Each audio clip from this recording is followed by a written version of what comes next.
Hi, this is Jason from iRacing Academy, and today I'm going to be comparing two different prototypes on iRacing, and I'll be comparing them with respect to both how they drive and how I feel whilst driving, and obviously their performance data on Motec software. But before we start comparing, I'll have to introduce our contenders. So from the LMP3 category, we have the Ligier P320 Lmp3.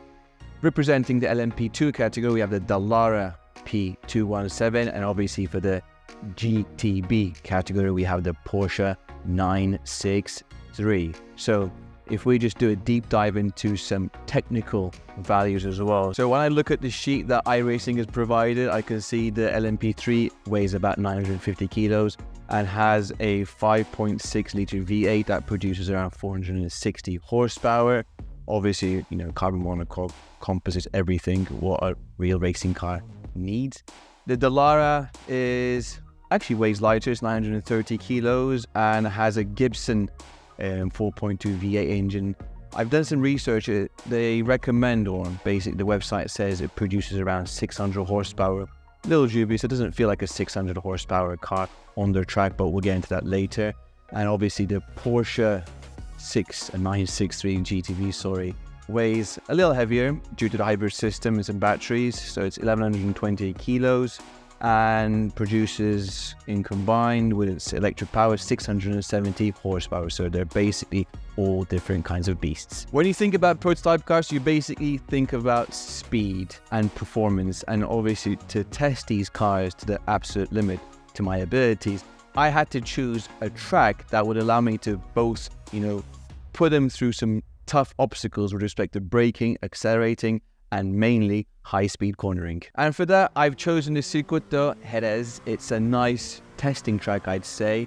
A lot of F1 teams used to go there and test. I've actually been there myself during my GP 2 times and did a test there as well. So I actually like that track, for real. So the circuit, we drove on the moto configuration, so without the chicane itself, and it obviously has a length about 4.32 kilometers. I personally enjoy Jerez a lot because I love the fast sweeping corners, you know, some of the heavy braking and some technical braking as well when you come into some double right-handers. For that reason, I thought this track would actually put these prototypes into some serious testing, you know, whilst taking these very fast sweeping corners and also the need to accelerate out of corners as well. What I'm going to do today is I'm actually going to show you some data of the laps I've done with all three cars on Jerez, and I want to show you the main differences of all three vehicles and basically which car performs best where and which lacks most where as well. In terms of driving characteristics, I'm going to be mentioning the throttle response, the brake inputs, the steering inputs, and in terms of performance, we're going to be looking at, you know, top speeds, minimum cornering speeds, lateral and longitudinal G-forces. So here in front of me, we have the beautiful Motec screen, and this currently shows the speed versus distance graph. So on the y-axis, we have speed in terms of kilometers. On the x-axis, we have a distance in terms of meters. So color-wise, the blue color is the GTB, the red is the LMP2, and the green is the LMP3. So as you can see, you know, the GTB is much faster, especially through the straights, its acceleration. And obviously, you know, we're going to go into detail later, but when we're coming into corners, you know, braking and cornering, there is a big difference between the LMP3 and the LMP2, and the LMP2 is actually quite similar to the GTB when it comes to cornering and braking performances. But I actually want to talk about the acceleration first. So if you come around here, so let's say we're in corner this is number 2, and we're accelerating into 3 and 4. So looking at this graph here, let's zoom in a little bit, okay? So from 80 kilometers onwards, I would say up to about 110, yeah? All three vehicles accelerate relatively similar. And when you start actually coming to around 100 and let's say 30, 140, then there's actually a big difference between the LMP2 and the GTB. Obviously the extra horsepower kicks in, and I guess the hybrid power kind of helps in these cases as well. But the general trend is actually like that. From 80 to 110, all vehicles are actually pretty similar. And from 110 to 140, the LMP2 can actually keep up with the GTB. So all three cars have different driving techniques, and this is where they actually start differing. So I want to look into the throttle inputs initially. For me, the easiest to drive was the LMP2 by far. Maybe it's because it's a car I actually know I've driven, before. I've done the the Sebring special event with it, and I've done some various testing and also some other content as well. So I was again more comfortable with the LMP2, and as you can see, I'm able to, let's say, brake a little later, obviously, which means you're off the throttle later, but again I'm able to be on the throttle, especially 100%, much quicker than the other vehicles. And generally, when you look at this graph in front of me, without zooming, you can pretty much see the red line is always the quickest to actually come to 100% throttle, which means I'm actually comfortable using the whole engine power at that particular point. Whereas for me, the LMP3, the reason I was struggling with actually putting the power down was because I was tending to get a lot of understeer. I had to really use a lot of steering, which I'm going to come later, in order to actually make sure the car is fully straight and I can actually accelerate. I had also a similar problem with the GTB as well, but without the understeer. The reason I had to be very patient with the GTB is because of the immense power. And let's say its traction was maybe not as great compared to the LMP2. Every time I put my foot down, I would get wheel spin and some oversteer, which made me had to be, let's say, very patient on the throttle. In terms of brakes, yes, I had to use a lot of brakes. I had to do a lot of trail braking in order to actually, rotate the car into the corner and to be able to actually get some weight on the front wheels to actually turn the car itself. So generally, again, I was the most comfortable with the LMP2 braking.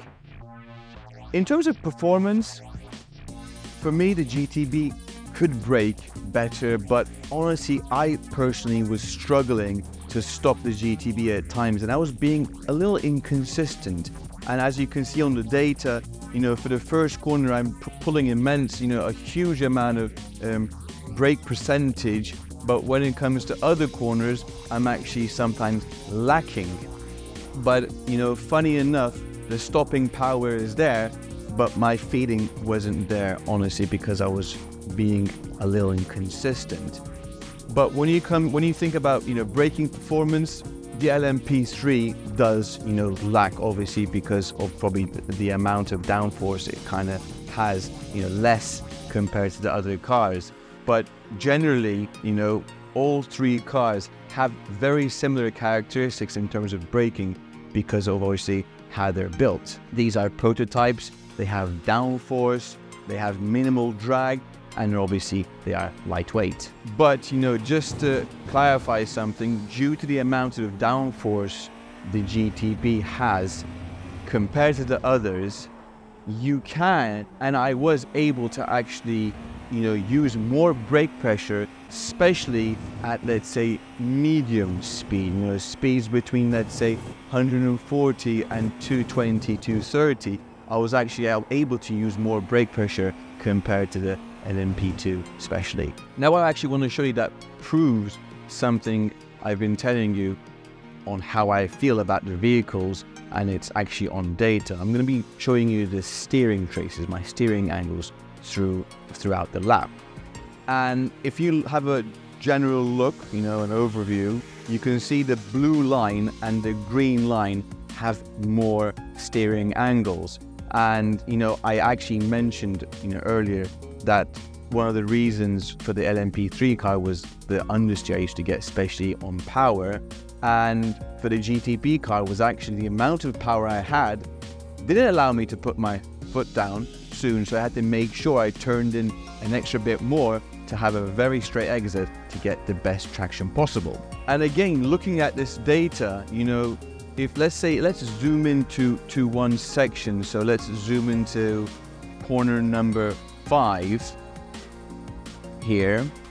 You can see, you know, all 3 vehicles turn at a relatively similar time, but you know, looking at the LMP3 car, especially around here where my mouse is hovering, you can see I have to use an extra some steering angle, and that's pretty much caused by the understeer. I have to make sure I'm having, you know, that extra bit of angle to make sure I'm still continuing to turn the car throughout the corner. Whereas, as you can see, the Dallara, I've able to, you know, rotate the car around itself for the corner, which with much less steering angle. You know, just looking at corners number 6, 7, and 8, let's zoom into that as well. Much less steering angle with the LMP2 car. And again, you know, I'm just using that extra more steering angle with the LMP3 and GTB. And here, I think this is corner 8. Again, high speed understeer with the LMP3, clearly visible on data right here. Now I actually want to go back to some downforce effects, and I want to show you how extra downforce actually helps you through cornering. Obviously, the quicker you go into a corner, the more downforce you probably have. More speeds in a corner means more lateral G. And obviously, if you're braking, it's more longitudinal G. So I want to show you that on data now. Blue lines are spread out wider on the G graph, the lateral G graph, which means it is actually producing more lateral G. But it is actually producing more lateral G specifically when you're accelerating. So corners like 3 and 4, you're accelerating, double left-hander, you're producing a lot of G. Again, corner number 7, you're accelerating, producing a lot of G. Corner number, I think it's 11 and 12, double right-hander, producing a lot of G flat out. Obviously, higher speeds mean higher Gs. But the fact that the car can actually turn at those speeds through those corners means it can actually, or it does actually, produce more downforce. And this downforce kind of actually helps the car brake that ever so slightly later as well. And again, I want to show this on the data so you have an overview.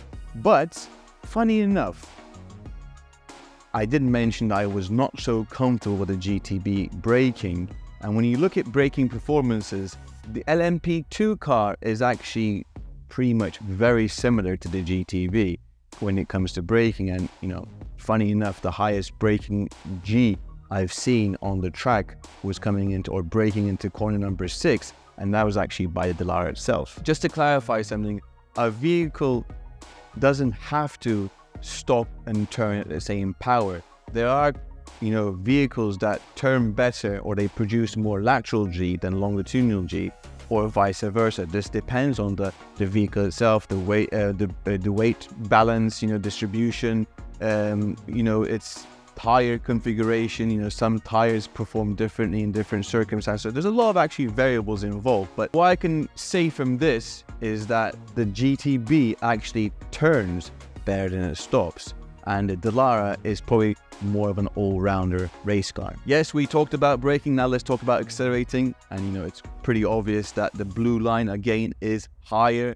The longitudinal positive values are higher with the GTB because it can accelerate a lot harder compared to the other 2 vehicles thanks to its hybrid mega power. Just to give you an insight on how much more steering angle I'm actually using, you know, with the all vehicles, looking at the data, I actually found out the average steering angles, you know, the vehicles use throughout the lap. And, you know, it's actually pretty satisfying to acknowledge your feelings or what you've actually experienced whilst driving.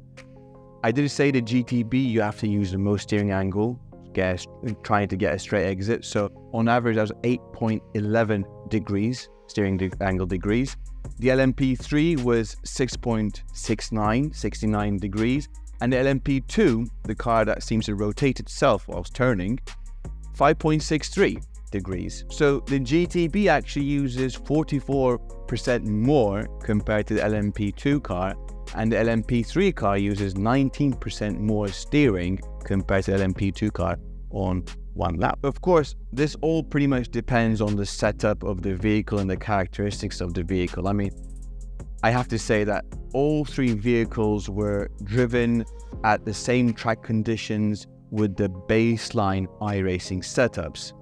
I did not manipulate the setup in any way. I did not change anything to my liking. It's all basically the standard baseline setup. And the main reason I did this was to basically compare all three vehicles in the same environment with the same agenda, because I need to understand the raw characteristics of the car. I need to see how they perform when they're actually given to me, you know, with a standard setup. So basically, if I were to, pursue a career or race in some racing series, or actually want to improve my driving, I would probably have to, make some setup changes to my liking that would suit my driving style more. And now in front of me, there's actually a beautiful chart that shows all the performance values of all three cars for every single turn on this circuit. And I don't want to go into detail. It's here. You can pause and look into it if you want. But, the things I kind of did mention, earlier are all here on the data for real. The maximum speeds, obviously the GTP is the quickest. In terms of minimum speeds, they're similar because obviously there's no downforce at low speeds. So that's going to be much more closer than normal. When you think about, when you look at the lateral accelerations, yes, the GTP pretty much destroys the field with, it achieved 3.41 G. Laterally, that's pretty impressive. Longitudinally, I did say I wasn't too happy with the GTP. Yes, it does produce high G forces, but again, the LMP2 wins on that front. Right at the bottom, if you actually look at the averages in terms of longitudinal G, the average longitudinal G value over the course, let's say, is similar when you compare the LMP2 to the GTB. And on the chart, if you look at the most right-hand column, you can see actually the delta time difference of two vehicles, the LMP3 and LMP2, compared to the GTP. And it's pretty clear that if you actually look at the track map, wherever there's acceleration, a straight line, and high-speed cornering, the GTP pretty much destroys the field. So we've compared all three vehicles, looked at the most important data, the values that stick out the most, and data doesn't lie, the GTP is the quickest. But for me, I really enjoy driving the Dallara P217 because it's raw, there's no hybrid, it's got a nice big engine, the sound is very nice, handling is very good, you don't have to use a lot of steering input to actually turn the vehicle. Braking feels good, you can really apply that brake pressure as you wish and stop the vehicle to your liking, and the throttle responses again is actually quite good. But talking about prototypes, I like prototypes because they have downforce, but I prefer obviously single seaters more because the field of vision you have, your visibility is much better. You can pretty much see everything with the downforce and the nimbleness, obviously because they're lighter compared to prototypes. Prototypes, you sit in it, it's heavier, you got to understand how to drive them. Obviously visibility is not the same compared to a single seater. So if you wanna pursue driving prototypes, it is a alternative to single seaters, I could say, because they're pretty quick. And if you want to start with something, I would suggest starting with an LMP3 because it's actually a good car to learn how to drive prototypes, to understand the concept of sitting in a cockpit, a closed cockpit. Your visibility is less obviously compared to any other car you're driving. You've got downforce, you're lighter compared to a GT car, you're lower to the ground.